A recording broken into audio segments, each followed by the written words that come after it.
अस्सलाम वालेकुम वरहमतुल्लाह। Dear students, हमने class 9th physics Urdu medium के लिहाज से स्टार्ट की हुई है। इसको चैप्टर नंबर हम 2 लेके चल रहे हैं। यूनिट नंबर दूसरा हमारे पास था काइनामेटिक्स वाला। लास्ट वीडियो में आप लोगों को इसकी ये 2 एग्जांपल करवा चुका हूँ।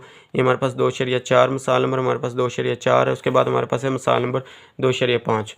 तो ये मैं आप लोगों को लास्ट वीडियो में करवा चुका हूँ। आज हमारे पास ये इसका लास्ट वाला टॉपिक है। छोटा सा शॉर्ट क्वेश्चन के तौर पे आप लोगों ने तैयार करना है। हमारे पास है नज़रिए अज़ाफ़ियत मीन रिलेटिविटी हमारे पास क्या होती है। ये शॉर्ट क्वेश्चन पूछा जा सकता है कि हमारे पास रिलेटिविटी क्या है। इसमें एमसीक्यूज़ भी पूछे जा सकते हैं और शॉर्ट क्वेश्चन के लिहाज से भी पूछा जा सकता है। तो हमारे पास इसमें पॉइंट्स बना के आप लोगों ने लिखने हैं। इसको तो अच्छी तरह से याद हो जाएगा। आप लोगों को पॉइंट्स बना के लिखेंगे तो हमारे पास कहता है 1905 में मरूफ साइंसदान अल्बर्ट आइंस्टाइन ने एक इनकलाबी थ्योरी पेश की थी जिसे स्पेशल थ्योरी ऑफ रिलेटिविटी कहते हैं। मीन नज़रिए अज़ाफ़ियत का दूसरा नाम हमारे पास क्या आएगा, स्पेशल थ्योरी ऑफ रिलेटिविटी भी हम इसको कहते हैं और नज़रिए अज़ाफ़ियत भी कहते हैं। वो इसी तरह पूछ सकते हैं नज़रिए अज़ाफ़ियत से क्या मुराद है, या इसकी तारीफ़ करें या स्पेशल थ्योरी ऑफ रिलेटिविटी की तारीफ़ करें, या इससे क्या मुराद है। जिसने फ़िज़िक्स से मुतल्लिक बहुत सी बुनियादी नज़रियात को बदल दिया। मीन उसने कंसेप्ट जो दिए हैं, उसने बहुत से नज़रियात को फ़िज़िक्स में जो हमारे पास यूज़ होते हैं उसको बदल दिया है। इस थ्योरी के मुताबिक रोशनी की स्पीड यूनिवर्सल कांस्टेंट है। यूनिवर्सल स्पीड हमारे पास क्या, इस थ्योरी के मुताबिक स्पेशल थ्योरी ऑफ रिलेटिविटी के मुताबिक हमारे पास इसकी जो रोशनी की स्पीड होगी वो हमारे पास क्या होगी, कांस्टेंट होगी। इसकी अददी कीमत, ये एमसीक्यूज मोस्ट इंपॉर्टेंट, ये आप लोगों ने अच्छी तरह से याद करना है। 3 × 10⁸ मीटर पर सेकंड है।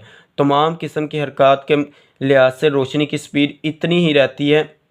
वो कहता है हमारे पास हर किस्म की हरकत जो हमारे पास होती है, मोशन करते हैं जिसम, तो उसमें हमारे पास स्पीड हमारे पास कितनी रहती है, इतनी ही रहती है। उसके बाद कहता है किसी भी मास रखने वाली शय की स्पीड रोशनी की स्पीड के बराबर या इससे ज़्यादा नहीं हो सकती। वो कहता है हमारे पास जो कोई चीज़ हमारे पास कोई मास रखने वाली, मीन कोई भी चीज़ है हमारे पास वो मास रखने वाली हो और इसकी स्पीड और रोशनी की स्पीड हमारे पास बराबर या इससे ज़्यादा नहीं हो सकती। और जब ये किसी दिन क्या जो हमारे पास ये बराबर होगी, उसी दिन समझ ले कि हमारे पास क़यामत बर्पा हो जाएगी। मीन हमारे पास ये कोई भी चीज़ जो मास रखने वाली शय है वो हमारे पास रोशनी की स्पीड के बराबर नहीं हो सकती या इससे ज़्यादा नहीं हो सकती। या हमारे पास कम होती है या ज़्यादा होती है, लेकिन ये बराबर नहीं हो सकती। जिस दिन ये बराबर होगी समझे कि हमारे पास क़यामत बर्पा होगी। इससे हम क्या कहते हैं, यूनिवर्सल लिमिट। हमारे पास इसको हम क्या कहते हैं, यूनिवर्सल लिमिट कहा जाता है। तो ये आप लोगों ने एमसीक्यू, ये हमारे पास शॉर्ट क्वेश्चन में पूछा जा सकता है कि यूनिवर्सल यूनिवर्सल स्पीड लिमिट हम किसको कहते हैं। तो ये आप लोगों ने यहाँ से लेकर यहाँ तक शॉर्ट क्वेश्चन के तौर पे अच्छी तरह से तैयार करना है। ये थी हमारे पास आज के डिस्कशन। उम्मीद है कि आप लोगों को वीडियो अच्छी लगी तो लाइक करें, शेयर करें, अपने दोस्तों के साथ इसका लिंक शेयर करें ताकि उनको भी फ़ायदा हो सके, और चैनल को सब्सक्राइब कर लें। ओके, अल्लाह हाफिज़, थैंक यू।